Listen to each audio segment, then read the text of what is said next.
Hello and welcome to FedBiz 5. I'm Sam Fields. Let's talk about a dollar amount that may not sound flashy at first, but could matter a lot for small business contractors in 2026. $350,000. That is the new simplified acquisition threshold for most federal buys. And if you are a small business trying to win realistic contracts without getting buried under giant RFPs, that number deserves your attention. Because for a lot of contractors, the first instinct is to chase the big one. The million-dollar opportunity, the agency-wide vehicle, the massive recompete with a name everyone recognizes. And listen, those can be great, but sometimes the smarter play is not the biggest contract on the board.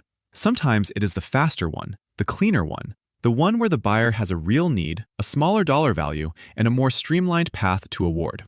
That is why today's episode is about the $350,000 sweet spot and why small contractors should rethink simplified acquisitions in 2026.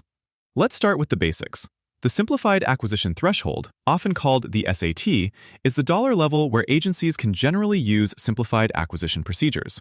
As of October 1st, 2025, that threshold moved from $250,000 to $350,000. In plain English, more purchases can now move through a simpler, faster, lower friction process.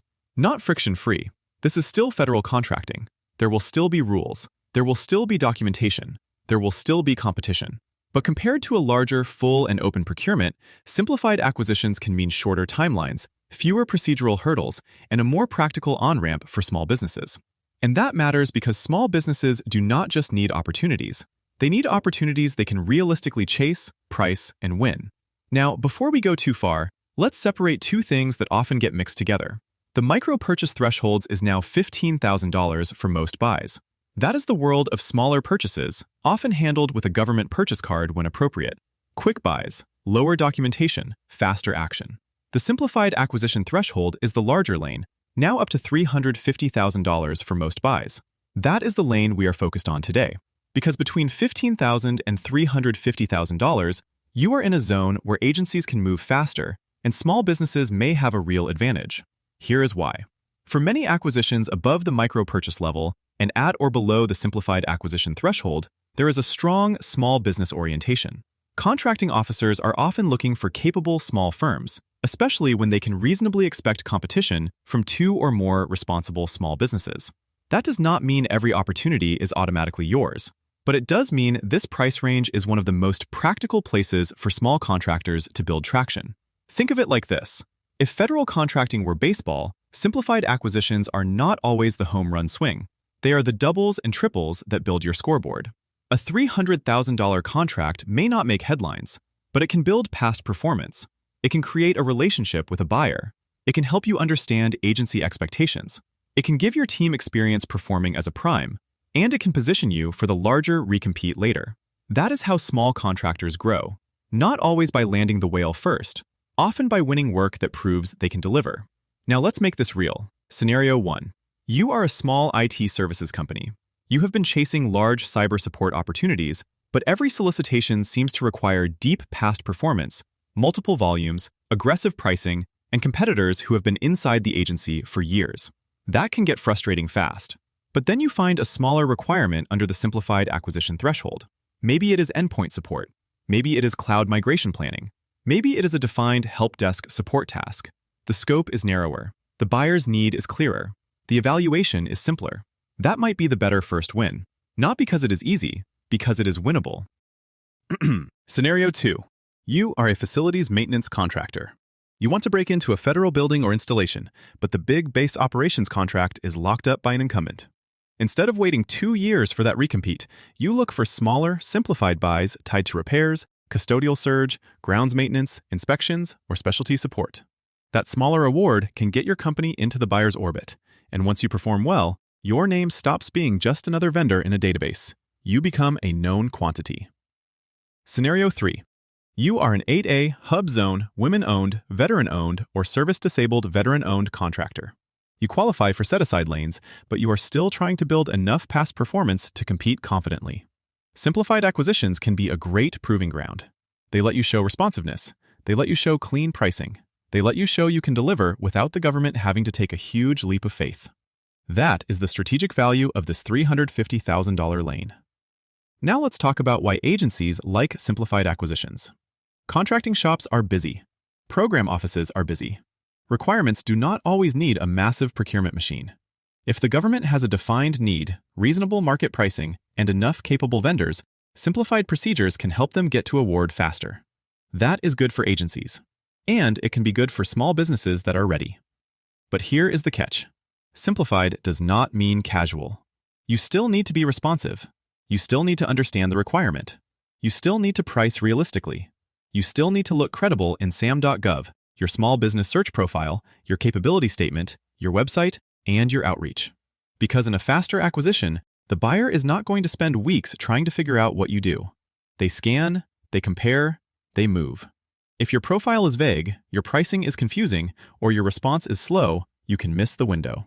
That is why simplified acquisitions reward contractors who are prepared before the notice drops. So what should small businesses do now? First, update your target strategy. Do not just search for the biggest opportunities in your NAICS. Look specifically for patterns under the Simplified Acquisition Threshold. Which agencies are buying what you sell in that range? Which offices use simplified procedures often? Which vendors are winning those buys now? Are those vendors large, small, incumbent, local, specialized, or certified? That kind of market research helps you stop guessing. Second, tighten your capability statement for smaller buys. A simplified acquisition buyer does not need a 5-page corporate history. They need to know 3 things fast. What do you do? Can you do this specific work? Why are you low risk? Your capability statement should make that clear in seconds. Third, build ready-to-quote packages. If your services or products fit smaller buys, package them in a way that makes it easy for the buyer to understand and compare. That might mean clear service tiers, defined deliverables, simple pricing assumptions, a short past performance example, a point of contact who actually responds quickly. Speed matters in this lane. Fourth, respond to sources sought and RFIs. A lot of simplified acquisition decisions are shaped before the final solicitation ever appears. If a contracting officer is doing market research and trying to determine whether small businesses can perform, your response matters. This is not the time for a generic, "We are interested" email. Be specific. Show fit. Address the scope. Mention relevant past performance. Make it easy for the buyer to justify small business competition. Fifth, pay attention to timing. Simplified buys can move fast all year, but they can become especially important when agencies are trying to get practical requirements awarded quickly. That includes year-end spending, urgent operational needs, short-cycle service gaps, maintenance requirements, supplies or services that do not need a huge acquisition process. If you are not watching consistently, you may never see the opportunity until it is already gone.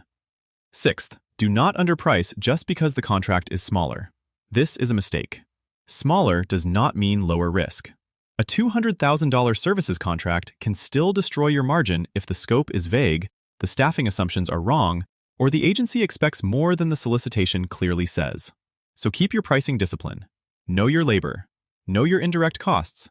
Know your delivery assumptions. Know what is included and what is not. A smaller bad win is still a bad win. Now let's talk about outreach. If you want to compete in this $350,000 sweet spot, you need to be visible before the buyer is in a hurry. That means your outreach should not sound like, "Do you have any opportunities?" That puts the work on them. A better approach is to tie your message to a specific, realistic need. Something like, "We support rapid response facilities maintenance for federal offices and smaller task orders under simplified acquisition procedures. If your team is planning short-cycle maintenance buys this year, we would be glad to share a 1-page capability overview." That is clearer, it is more useful, and it tells the buyer exactly where you fit. Same thing for IT. We support defined help desk, endpoint, and cyber hygiene tasks for civilian agencies. We are especially well-suited for smaller, quick-turn requirements where the agency needs responsive support without a large integrator footprint. That is not hype. That is positioning. Now, here's the bigger strategic point. Small businesses should not think of simplified acquisitions as small potatoes. Think of them as proof builders. Every good simplified acquisition win can help you build past performance, agency familiarity, buyer trust, and operational discipline. It can also help you learn how an agency buys. What do they care about? How do they evaluate? How fast do they move? What does good performance look like in their environment? That knowledge is valuable, because the contractor who performs well on a $280,000 task today may be the contractor the buyer remembers when a $2 million recompete appears later. This is how pipelines mature. Now let's land this. The new $350,000 Simplified Acquisition Threshold creates a bigger lane for faster, more practical federal buys. For small businesses, that is an opening, but only if you treat it strategically. Do not chase everything. Do not assume simplified means easy. Do not wait until Q4 to introduce yourself. Do not rely on a generic profile and hope someone finds you. Instead, study the buying patterns. Tighten your positioning. Build quote-ready packages. Respond to market research. Stay visible, and treat these opportunities as building blocks for bigger wins. And if you want a faster way to find these opportunities, understand the buyers behind them, and manage your pipeline more efficiently, that is where FedBiz 365 can help. FedBiz 365 helps you surface relevant contracts quickly, break down solicitations, identify the right buyers for what you sell, and manage your pipeline so your team can focus on the opportunities that actually fit. If you want to see how it works, call FedBiz Access today for a free demonstration of FedBiz 365. Thanks for listening to FedBiz 5. And until next time, stay focused, stay ready, and keep winning in government contracting.